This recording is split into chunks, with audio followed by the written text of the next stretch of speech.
पति पत्नी का खूबसूरत रिश्ता जुड़ जाता है जिंदगी भर का साथ और हर सुख दुख में साथ निभाने के वादे। लेकिन हर संभव व मुमकिन कोशिश के बावजूद इनके बीच छोटी छोटी तकरारें और तू मैं हो ही जाती है। तो चलिए जानते हैं पति पत्नी की खट्टी मीठी शिकायतें। पत्नियों की आम शिकायतें। मूड तो सुबह इनके आलस्य से ही उखड़ जाता है। चाय गरम कीजिए, उठने में इतना आलस्य कि ठंडी हो जाती है।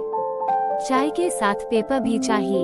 फिर चाय ठंडी हो जाती है और फिर एक कप गरम प्याली के लिए आप अपने सब काम छोड़कर चाय बनाते रहिए। सुनते रहिए, जल्दी करो लेट हो रहा हूँ। ऑफिस जाने वाले पतियों को मोजे, घड़ी, रुमाल जैसी चीजों के लिए भी पत्नी की मदद चाहिए। बहुत बुरा लगता है जब शाम को आकर पूछते हैं क्या करती रही दिन भर। मैं तो सुबह ही निकल गया था।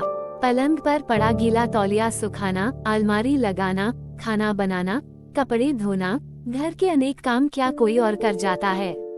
ऑफिस में काम ये करें। जी हुजूरी हम बजाएं। जरा मेरी डायरी से एक नंबर देना, जरा अमुक फाइल से फलां एड्रेस देना, और अगर फोन उठाने में देर हो गई तो कहाँ गई थी, किसके साथ बिजी थी, जैसे हजार सवाल। अपने माता पिता के आदर्श बेटे ये कहलाते हैं। पर शादी के बाद इनका फर्ज इतना रह जाता है कि पत्नी से पूछते रहे अम्मा बाबूजी ने खाना खा लिया, उन्हें दवा दे दी, डॉक्टर से बात कर ली, उनका चश्मा ठीक करवा दिया, आदि आदि। घर आते ही पति महोदय टीवी का रिमोट हाथ में ले लेते हैं और पत्नी को भी बड़े प्यार से पास बैठा लेते हैं। अब ये चैनल बदलते रहेंगे और आप इनका चेहरा देखती रहिए। जिस मिनट आपने कुछ देखना शुरू किया कि प्रोग्राम को बकवास कहकर चैनल बदल दिया जाएगा। ये बीवी में अपनी माँ की परछाई क्यों ढूंढते हैं। खाना आप बनाए, लेकिन तारीफ में माँ पुराण व माँ के भोजन की गाथा। यही से शुरू होती है हमारी व्यथा कथा। कोई इन्हें समझाए, बच्चे नहीं हो जो बात बात पर माँ माँ पुकारते रहते हो। बड़ी हंसी आती है जब खुद को सुपरमैन व महान समझते हैं और पत्नी को महामूर्ख। इनके द्वारा किया गया हर पर्सनल खर्च जरूरी भी है और सही भी, और पत्नी का हर पर्सनल खर्च फिजूल खर्च। गाड़ी का सीट कवर जरूरी है, लेकिन पत्नी का मैचिंग सैंडल व्यर्थ का खर्च। इनका जवाब होता है कि कौन देखता है पैरों की सैंडल। तो क्या गाड़ी का कवर आता जाता व्यक्ति झांक झांक कर देखता है। स्टीयरिंग व्हील पर बैठकर खुद को किसी महाराजा से कम नहीं समझते, जबकि ड्राइवर सीट पर बैठे हैं। जगह ढूंढने में 4 चक्कर भी लग जाएं, तो कोई बात नहीं, लेकिन पत्नी के कारण एक भी चक्कर ज्यादा लग गया तो तुरंत पेट्रोल के बढ़ते दाम याद दिलाने लगते हैं। अपनी स्मार्टनेस को लेकर गलतफहमी का शिकार रहते हैं। सोचते हैं कि पड़ोसी की बीवी इन पर फिदा है, भले ही तोंद बड़ी हो और सिर के बाल नदारद हों। बाप रे बाप, यदि किसी टूटी चीज को रिपेयर करने के मूड में आ जाएं, तो बस आप बार बार खाना गरम कीजिए और इंतजार कीजिए। रिपेयर हो गई तो कॉलम ऊंचा, वरना हर नाकामी की जड़ बीवी तो है ही। शादी से पहले सभ्य, सुसंस्कृत या शेयरिंग केयरिंग वाले होते हैं, लेकिन शादी के बाद तो बस पति के अधिकार ही याद रह जाते हैं।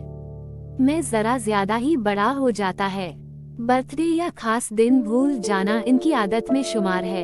यदि पत्नी ने नाराजगी जाहिर कर दी तो मनाना तो दूर, काम का ऐसा बहाना बनाते हैं कि बेचारी पत्नी अपराधबोध से घिर जाती है। बीवी का मायका तभी तक अच्छा लगता है जब तक साली हंसी मजाक करे, खातिर होती रहे। यदि पत्नी मायके में अपने रिश्तेदारों, पड़ोसियों या भाई बहनों के बीच ज्यादा एंजॉय करने लगे तो मूड ऑफ होते देर नहीं लगती।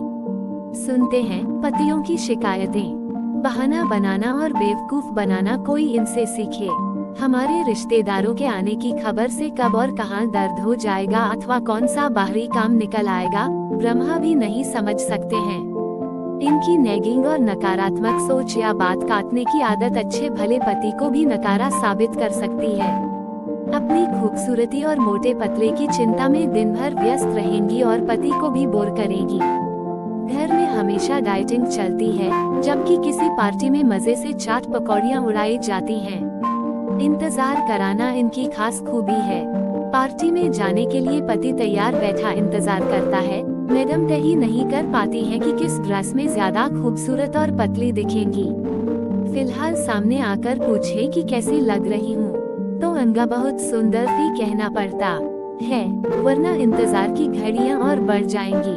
दिन भर दुनिया भर की चकल्लस होती रहेगी, लेकिन पति के पास बैठते ही बात घूम फिर कर पैसों पर क्यों आ जाती है, समझना मुश्किल है। दूसरों की देखा देखी नकल करना इनका प्रिय शौक होता है। दूसरों का फर्नीचर, ज्वेलरी व कपड़े सब पसंद आते हैं। यहाँ तक कि सास, नंद और पति भी दूसरे के ज्यादा अच्छे लगते हैं। खुद को सर्वगुण संपन्न समझने की गलतफहमी 7 फेरों के साथ ही पाल लेती है, तभी तो पति को सुधारने का बीड़ा उठा लेती है। पड़ोसी या अपनी कलीग से पति की तुलना करना इनकी दिनचर्या में शामिल है। कुछ कहो तो बाल की खाल निकाल कर रख देती हैं। इनका मूड बदलते देर नहीं लगती है। कल तक मिसेस चतुर्वेदी बहुत अच्छी पड़ोसन थी, लेकिन यदि पति ने भी उनकी प्रशंसा में 2 शब्द जोड़ दिए तो पड़ोसन से मेल मिलाप औपचारिक हो जाता है। साथ ही पति को भी सख्त हिदायत की उनकी बात न करें। महिलाओं की छठी इंद्रिय की खोज जिस किसी ने भी की, उसे दाद देनी पड़ेगी। यदि पति से कोई भूल या गलती हो जाए और वो पत्नी को बताए, तो रिएक्शन होगा, मुझे पहले ही पता था कि तुम कुछ ऐसा ही करोगे। इनका मायका पुराण या पापा चाहते हैं, भैया कहते हैं, सुन सुनकर कान पक जाते हैं। यह जिंदगी का सबसे बोरिंग अध्याय है।